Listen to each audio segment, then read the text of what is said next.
बिल्कुल चिमट जाते हैं, लेकिन वैसे नहीं चिमटते हैं। कुछ तो यूँ तो शरारती आदमी, मतलब हमारे इंसानी कौम के अंदर भी शरारती आदमी है और जिन्नात के अंदर भी कुछ शरारती आदमी है। वो जाते जाते किसी पे भी थोड़ी टकोर लगा जाते हैं, लेकिन हकीकत में जब वो किसी के ऊपर हावी होते हैं या किसी को तंग करते हैं तो उस टाइम हमारे बंदों से कुछ ऐसी गलतियाँ हो जाती हैं। कोई बंदा जहाँ कहीं उनका ठिकाना हो, किसी दरख्त के, जैसे दरख्त के नीचे पेशाब नहीं करना चाहिए, थूकना नहीं चाहिए उसके नीचे, क्योंकि दरख्त के नीचे बैठ के लोग खाना भी खाते हैं, जहाँ कहीं बाहर खेतों में पैलियों में काम करने वाले लोग होते हैं। तो इसलिए एक कहीं ऐसी जगह उनका ठिकाना होता है, वहाँ बंदा जाते जाते थूक देता है, तो वो नमाज पढ़ रहे होते हैं, कुछ कर रहे होते हैं, अपनी इबादत कर रहे होते हैं, जो क्योंकि वहाँ पे हिंदू मुसलमान सारे हैं जन्नत में, ठीक है। तो वो उसको जो है ना फिर नहीं छोड़ते हैं।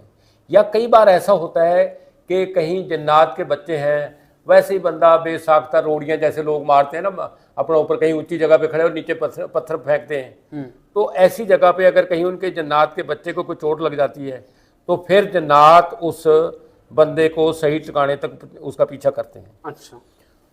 फिर उसके अलावा जो है ना अपना जन्नत को मैंने यानी एक खुद मैंने मुशाहिदा किया कि एक बुज़ुर्ग थे, खेती बाड़ी करते, सुबह बैल लेकर जा रहे थे पैली के अंदर, तो वो जाते जाते ना जब सुबह सुबह हुक्का पीने वाले बंदे उसने थूका उधर, तो वहाँ पे इत्तेफाक से वो जन्नत अपने किसी बच्चे को पेशाब करा रहा था, तो वो बच्चे को पेशाब गिर गया।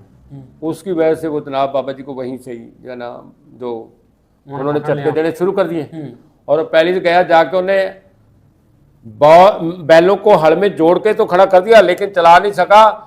वो जड़ा ना जन्नत ने उन्हें उठा रहे ने और पहली बाही हुई के बीच ना बाबे का सिर जड़ा ना जमीन के बीच दे के जिवें हल दे नाल पहली बाही दे ना इस तरह बाहर आ। तो वो वहाँ पे इर्द गिर्द देखने वाले लोग जो पैलियों में काम करने वाले, तो बेचारे वहाँ आ गए और उन्होंने आके वहाँ देखा भी क्या हुआ बाबा जी को, तो जनाब वो बोल ही नहीं सकता था। खैर वहाँ से उन्होंने उसको उठाया।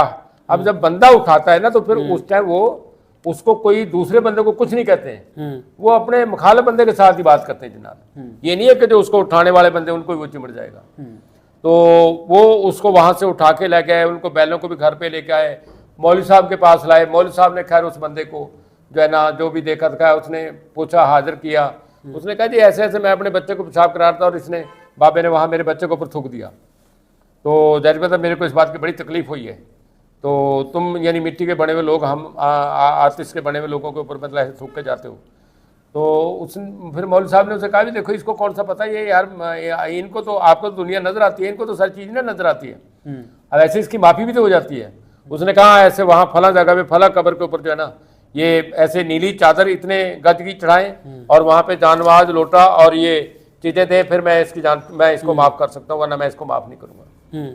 तो उन्होंने जनाब उसको पानी पुनी दम करके पिलाया और वहाँ पे उसी तरीके से लोटा जानवाज और वो चादर नीले रंग की चढ़ाई और जनाब बाबा जी ठीक हो गए। मैं दरस में पढ़ता था, दरस में मैंने जो है ना जन्नत का एक मकबूल साहब नाम का बच्चा, अल्लाह तबाला उसको ज़िंदगी दे, वो अभी भी हयात है। कभी कभार जो है ना सालों के अंदर कभी मैं जब भी कभी याद करता हूँ फिर मेरे को अपनी मुलाकात कर देता है। अच्छा। हाँ, तो लेकिन ये बात मैं इस पे बताने के लिए कभी भी किसी बंदे को नहीं बताई है। तो वो जो है ना मेरे से प्यार करता था, मेरे को पता था कि जन्नत है। तो मैं जब दर्स में पढ़ता था तो रात को जो है ना अपना वहाँ पे मेरे पास भी आता था, एक और उसके साथ पढ़ने वाला लड़का था, वो वहाँ से 3.5 किलोमीटर के फासले पे रहता था। अलादिया उसका नाम था। अच्छा। बुढ़ा खेड़ा पिंड था जहाँ पे बू अली शाह कलंदर का पहला चिल्ला था। अच्छा जी, तो वहाँ के रहने वाला था। वहाँ पे वो उनके पास रात को आया करता था। वो जब डेरे पे खाना खुना खाते थे, वो शाम को अपने वहाँ पे दर्स के अंदर खाना खा के वहाँ से निकला था नमाज पढ़ने। अच्छा। और रात को उसने ईशा की नमाज अपने उस्ताद के पीछे पढ़नी होती थी। अच्छा। तो जनाब वहाँ पे जाना, उसने 10 मिनट वहाँ बैठना, उन्होंने कहना यार मकबूल खाना खा ले। वो कहना नहीं नहीं यार मैं खाना खाया। वो यार खा ला थोड़ा बहुत। उन्हें जो भी वहाँ पे एक आधी रोटी खानी खाई और वो उन्होंने साढ़े को आ जाना। असी दर्स च खाना खाया। मेरे नाल एक मुलाकात उसकी उनके दर्स में हुई थी, तो जहाँ से अब वो मेरे साथ बड़ी मोहब्बत करता था। मेरे को पता ही नहीं था कि जन्नत क्या चीज़ है क्या नहीं है।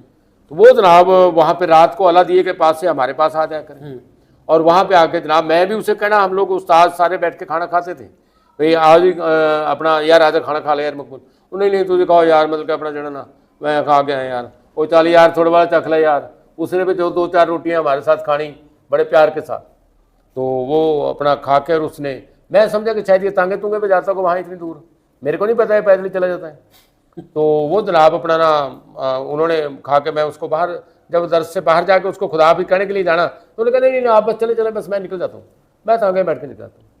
वो अपना जनाब मैं अंदर आ जाता था। एक दिन इत्तेफाक की बात ऐसी हुई कि 14वीं का चांद चढ़ा हुआ था, और 14वीं का चांद अरूज पे होता है, जब वो आता है तो उसमें तो हर चीज़ नजर आती है। तो मैं उनके साथ दर्स से बाहर निकल के आगे बातें कर रहा था, और जो है ना अपना वो हम दोनों के दो ऐसे आमने सामने करते जैसे इधर से चांद आ रहा है।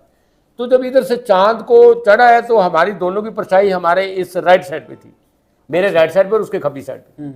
तो अब मेरी एकदम निगाह पड़ी कि मैं इधर अपनी परछाई को देखा, मेरी परछाई बहुत लंबी थी, और जब उसकी परछाई को देखा उसकी परछाई नहीं थी।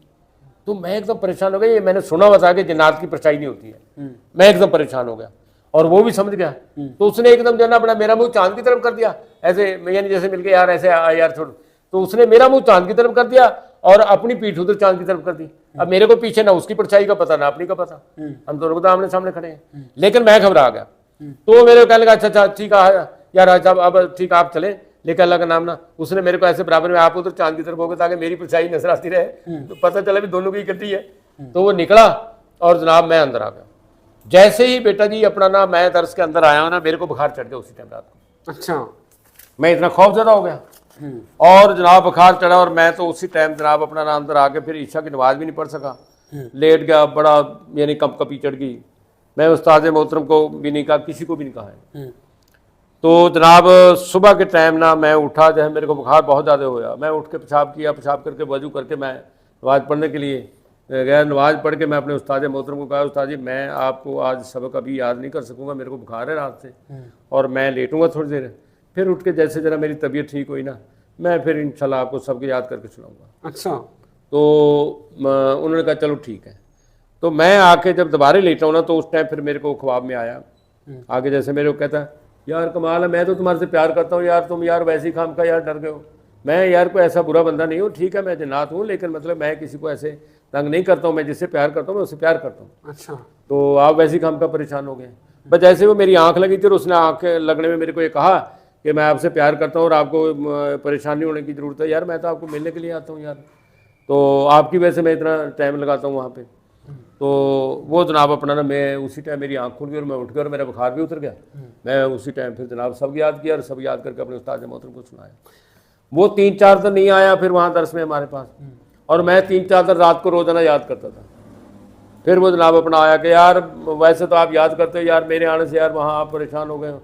मैं फिर उसे उसी तरह ख्वाब में जैसे कहा कि मैं कोई परेशानी हो तो आप आया करें यार। भाई बचने का तरीका कुरान करीम के अंदर मौत के अलावा दुनिया की हर चीज़ का इलाज है। कुरान करीम जैसे जब मौलवी तरह, मौलवी तो बंदा बशर है ना, मौलवी कुरान करीम पढ़ता है तो उसको उससे जान छुड़ाता है उसकी, ठीक है नहीं। बंदा बावजूद रहे और इस चीज़ का एहतियात करे कि यार मैंने यहाँ नहीं थूकना, यहाँ नहीं बैठना, यहाँ पेशाब नहीं करना, किसी को बुरा भला नहीं करना। कई बार इंसान की शक्ल में जन्नात मिल जाता है, हम उसके साथ वैसी खाम का बहस करते हैं या किसी कौम को बुरा भला कहना लगे, ये अच्छी बातें नहीं होती हैं। तो हर चीज़ को सोच के, कई बार हकीकत में कोई दरवेश आदमी आता है, हम दरवेश आदमी को ऐसी गालें निकाल देते हैं कि जनाब वो दरवेश आदमी की गालें जो है ना अपना उसको दरवेश आदमी को लग जाती हैं और वो जनाब दरवेश आदमी की तरफ से बददुआ आपको लग जाती है। नहीं, यहाँ पे हमारे टाउनशिप का एक बच्चे को लेके गए यहाँ से, उसको बेचारे को ऐसे कोई असरात थे और वहाँ बाहर पिंडा कितने मौलवियों को गए और जनाब उन्होंने सोटियां मार मार के बंदा मर गया। जिनने कितने निकला वो चले गया जिनता, जब बंदा मर गया वो जो सोटियां मार दो जन्नात में थोड़ी सच लग रही होंगी है, वो तो बंदे में लग रही होंगी है। हाँ, पढ़ा लिखा आदमी कुरान करीम की तिलावत करेगा, उसको हिलने की जरूरत नहीं, उसको बात करने की जरूरत नहीं है। मरीज के अंदर जन्नात होगा तो खुद रोने लगेगा, मिन्नतें करेगा, तरले करेगा, आपकी नाक की लकीरें आप उसे निकलवाएंगे और वो चला जाएगा जो आपके साथ मुआहदा करेगा। अच्छा जी, ये मैं अपने मेरे उस्ताद मोहतरम से तो खैर बहुत कुछ देखा मैंने वहाँ उनके पास तो, लेकिन मैं आपको अपनी जाति मतलब वो बताता हूँ। अब मेरे पास ये अपना झंग से कोई बच्ची मतलब के गाली बना वो आते रहते हैं, अभी कभी किसी न किसी मसले मेरे पास आते जाते रहते हैं। वो बच्ची को वहाँ पे अपना उल्लू के पट्टे उसको चपेड़े मारते थे।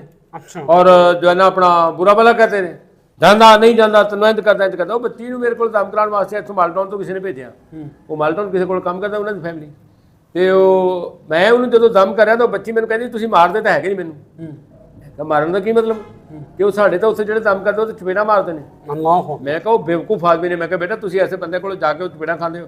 मैं ऐसे दम कराया, पानी की बोतल दम करके दी, वो बंदा जेड़ा भी जो भी मखलूकात है उसने अस्सलाम वालेकुम कह के चला गया। उसने कहा मैं नहीं आ निकल सकता। गया। हाँ चला गया। अल्लाहु अकबर। उसने अस्सलाम वालेकुम कहा बाकायदा जाते हुए जी।